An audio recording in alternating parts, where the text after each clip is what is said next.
कथा सरितसागर, अध्याय 99, अंतिम बलिदान और वेताल का वरदान। वेताल 25। राजा त्रिविक्रमसेन अपने कंधे पर शव का भारी बोझ उठाए श्मशान की ओर चल दिए। उन्होंने भिक्षु शांतिशील की खोज की और उस तपस्वी को आधी रात के समय एक वृक्ष के नीचे प्रतीक्षा करते हुए पाया। भिक्षु के चारों ओर की भूमि पर हड्डियों के पीले चूर्ण से एक घेरा बना हुआ था और वहां ताजा रक्त बिखरा हुआ था। उस अनुष्ठान के स्थान के कोनों पर रक्त से भरे घड़े रखे थे, जबकि मनुष्यों की चर्बी से बनी बत्तियां उस दृश्य पर झिलमिलाता प्रकाश डाल रही थी। वो तपस्वी जलती हुई आहुतियों की गंध के बीच अपनी आंखों में एक चमक लिए अपने इष्ट देव की पूजा कर रहा था। राजा ने शव को उसके सामने रख दिया और वह भिक्षु अत्यंत प्रसन्न होकर उठ खड़ा हुआ। उस तपस्वी ने राजा के अटूट साहस की प्रशंसा करते हुए कहा कि तुमने वह कार्य किया है जिसे करने का साहस बहुत कम मनुष्य कर पाते हैं। अधिकांश राजा बहुत पहले ही पीछे हट गए होते, लेकिन तुमने एक वचन को पूरा करने के लिए अपनी सुरक्षा की चिंता नहीं की। महानता उन्हीं को मिलती है जो मृत्यु के सामने खड़े होने पर भी पीछे नहीं हटते। इसके बाद उस भिक्षु ने शव को लिया और अनुष्ठान के लिए उसे तैयार करने का कठिन कार्य आरंभ किया। उसने शरीर को स्वच्छ किया और उस पर तेल लगाया तथा उसके गले में माला डालकर उसे घेरे के बीच में घसीट लिया। तपस्वी ने अपने अंगों पर राख मली और मनुष्यों के बालों से बना जनेऊ धारण किया। उसने मृतकों के वस्त्र पहने और लंबे समय तक गहरे ध्यान में बैठ गया। अचानक उस भिक्षु ने एक शक्तिशाली मंत्र का उच्चारण किया और उस निर्जीव शव के भीतर पराक्रमी वेताल का आह्वान किया। वो आत्मा झटके के साथ उस शरीर में प्रविष्ट हो गई और भिक्षु ने उसकी पूजा आरंभ कर दी। उसने एक कपाल में मनुष्यों के सफेद दांत चढ़ाए और मानवीय आंखों को जलाया, जिससे वातावरण में एक गाढ़ा और तीखा धुआं फैल गया। कच्चे मांस की भेंट चढ़ाने के बाद उस भिक्षु ने राजा की ओर मुड़कर एक कठोर आज्ञा दी।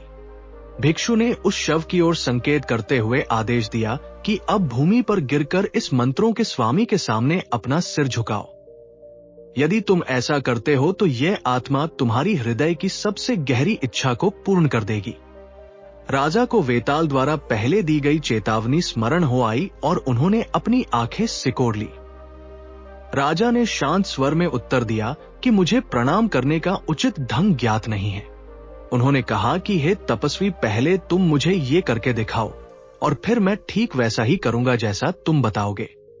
उस भिक्षु को किसी षड्यंत्र का आभास नहीं हुआ और उसने राजा को दिखाने के लिए स्वयं को भूमि पर दंडवत कर दिया।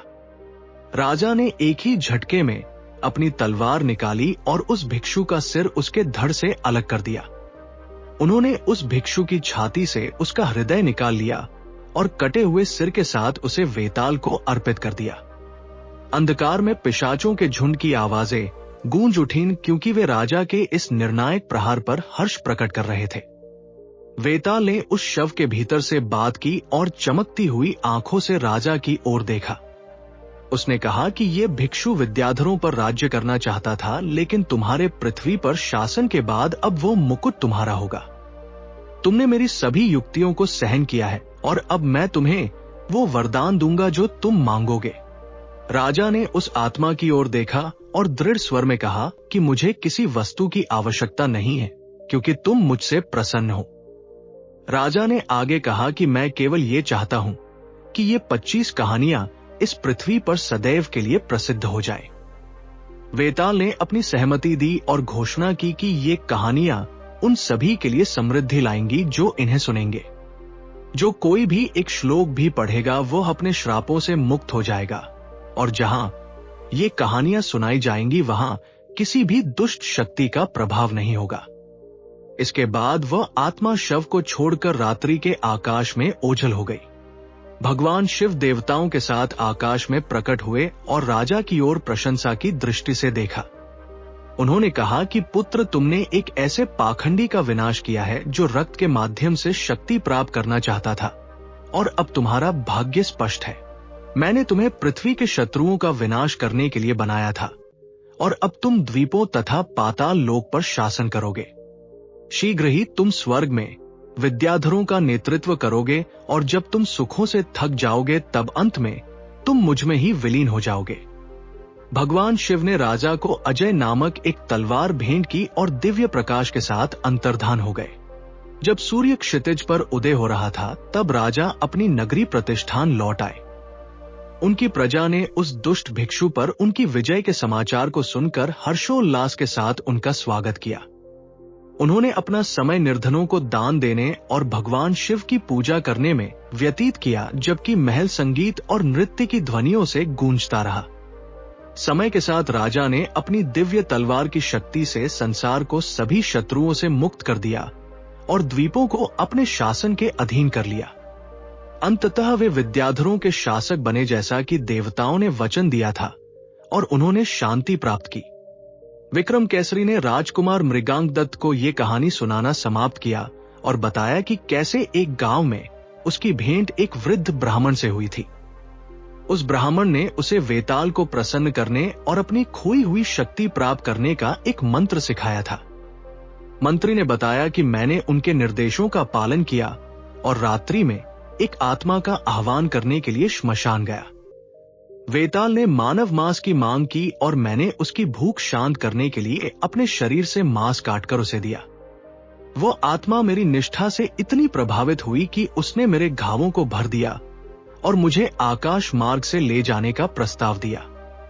वो मुझे यहां तुम्हें खोजने के लिए लाया और अब हमारी यात्रा साथ में जारी रहेगी। मृगांक दत्त इस समाचार से अत्यंत प्रसन्न हुए और उन्हें आशा की एक नई किरण दिखाई दी, क्योंकि उनके मंत्री पुनः उनके पास एकत्र होने लगे थे। उन्होंने एक नए संकल्प के साथ उज्जैनी की ओर देखा और जान गए कि वह श्राप अब समाप्त हो रहा है। उनके आगे का मार्ग स्पष्ट था और जिस सफलता की उन्होंने लंबे समय से प्रतीक्षा की थी वह अब उनके समीप थी। दोस्तों, अगर आपको ये कहानी पसंद आई हो तो इस वीडियो को लाइक करें, चैनल को जरूर सब्सक्राइब करें। धन्यवाद।